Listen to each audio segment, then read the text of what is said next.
Today, a box came with several different kinds of shrimp in it. So here are some more of the orange shrimp that I'm going to add to this little betta tank. And I've had these shrimp in here with the betta for about 4 weeks now. And they're doing really well. The betta does chase them once in a while, but doesn't stress them out too much. They're living pretty peacefully, and there are lots and lots of plants for them to hide in. So they're getting some more friends today.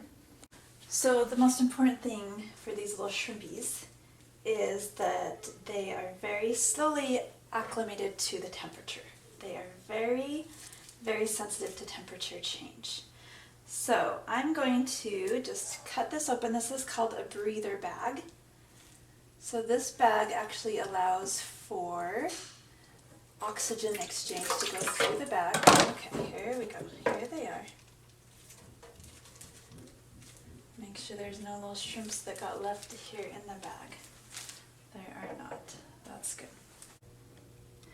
So these shrimp were shipped with some Java moss, just to help them not be so stressed during shipping. It gives them something to hang on to. They all arrived healthy and well. I'm trying to focus on those. There we go. There we go.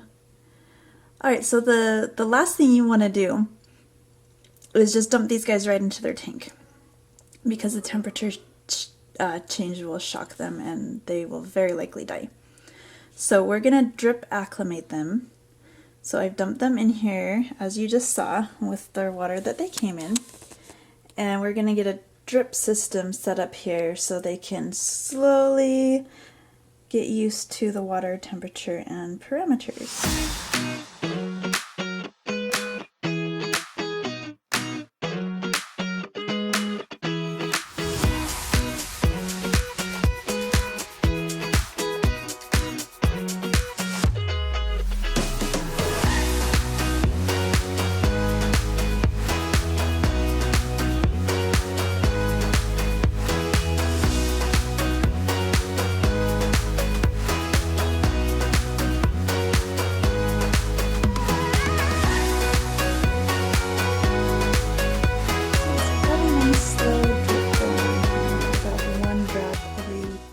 To 3 seconds, which should probably be good. And then we'll want to have that dripping until we have twice as much water in here as we had before. Then we'll scoop the shrimp out and put them in their new home. Alright, we've got Mr. Betta here. Just wondering what's going on. You're gonna get some new shrimp friends, buddy. Are you excited? Oh, he looks so excited. Not really, he's just sitting there. If you saw the aquascape video of me doing this tank, you'll know that we did have another fish in here with the betta, and it was this guy over here, this wild caught fish out of our local river, which, by the way, I found out it's not illegal to keep him, so that's good.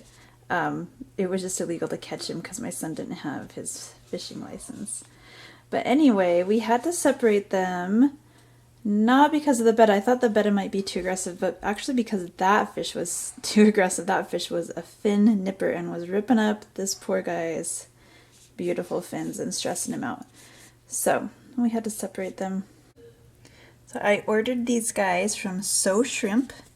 They are an online retailer, breeder, importer of shrimp, and they specialize just in shrimp. So they all arrived healthy and well and alive, and I ordered 5 of these orange shrimp, and I actually got 6, and then I'll show you the other shrimp that I ordered.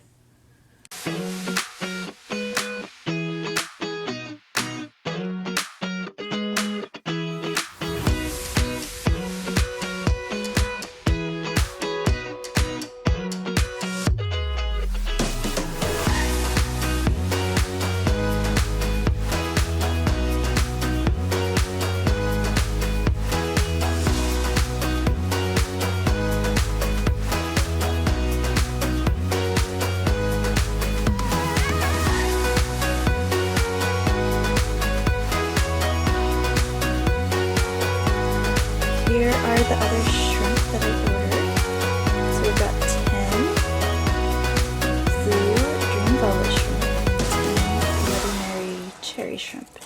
Now the Bloody Mary is just the grade. They're supposed to be the very reddest, the very highest grade of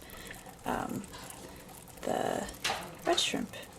So what? Cherry shrimp, that's the name. So they've got their drip here going.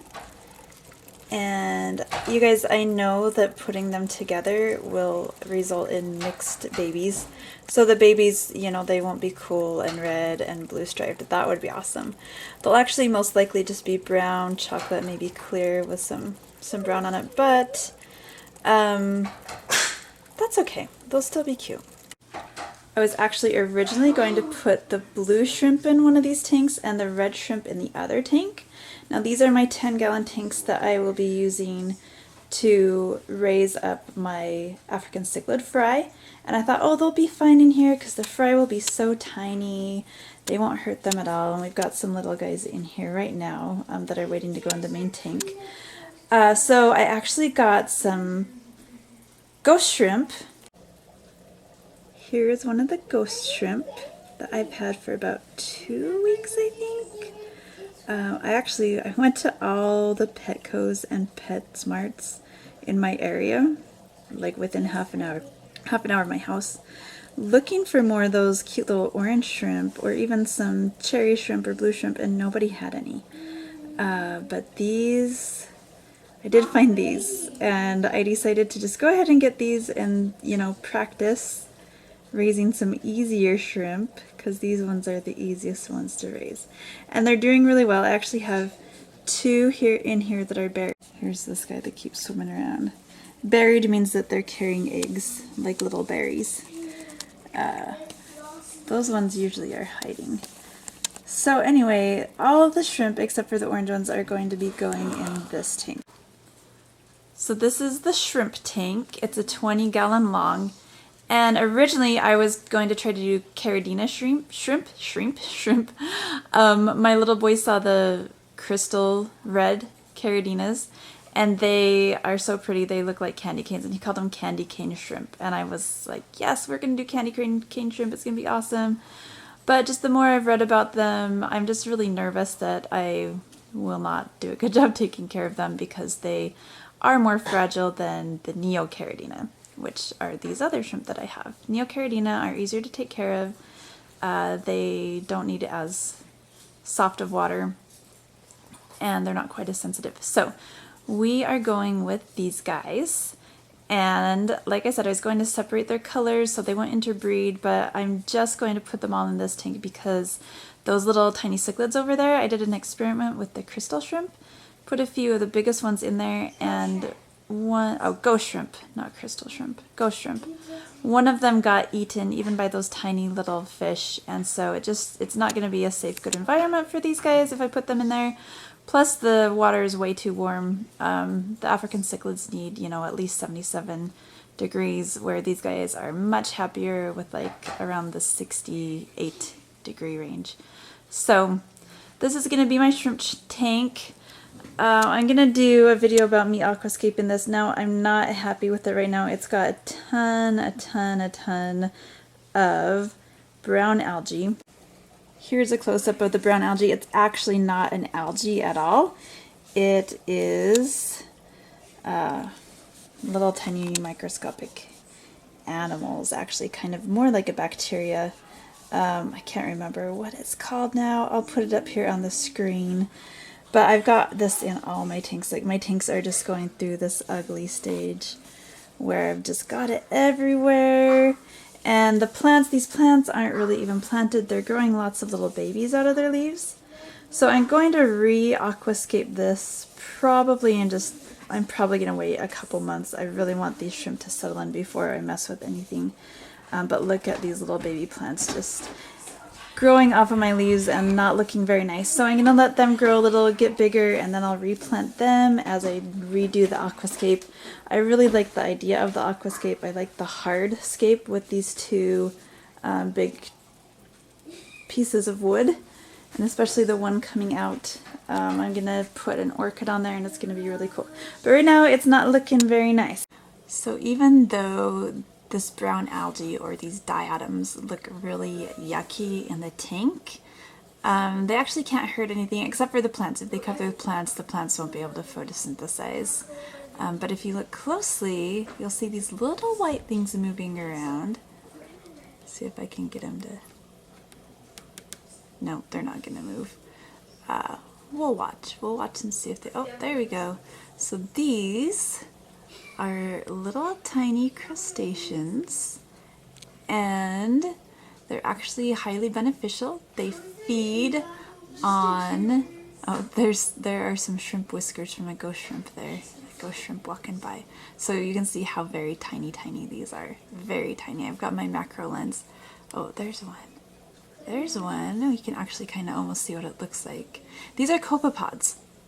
And copapods, I mean, they're absolutely necessary in saltwater tanks. They're not as common in freshwater tanks, but they're highly beneficial. They feed on the diatoms. They feed on just all the detritus that falls down in the cracks of the gravel and sand and stuff. Oh, bye-bye, little guy. And so they're really good to have, so I'm really excited that I have them here in this tank. I'm trying to transfer them over into the other tanks. There's another good big one. For the fry tanks, the African cichlid fry tanks, because these are the perfect food for little tiny fry. The shrimp might eat them. I mean, if they can catch them, they'll eat them. But yeah, they're really good, so I'm excited about that. Now, as far as the brown algae goes, I have ordered some narite snails, and narite snails supposedly love brown algae. So they should be here on Thursday, so we'll do a snail unboxing on that day. So I'm excited about that. I am excited about my dwarf tiger lilies, though. When they came, they were just bulbs, and they are doing really, really well. They have got so much growth on them, and I'm super excited to have them in this tank.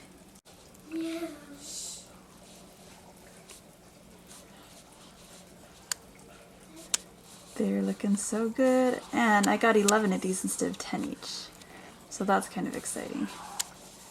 They all survived, even though it was a freezing cold weekend, and they got shipped over the weekend. But yeah, they all survived. They look good. There's a nice big fat one. That must be a girl. They're pretty tiny. They're not ready to breed yet. That one is like that one's definitely not on the higher grade of the blues, but these ones all look pretty. And like I said, they stuck in a couple extras in there, so all the other ones look really pretty.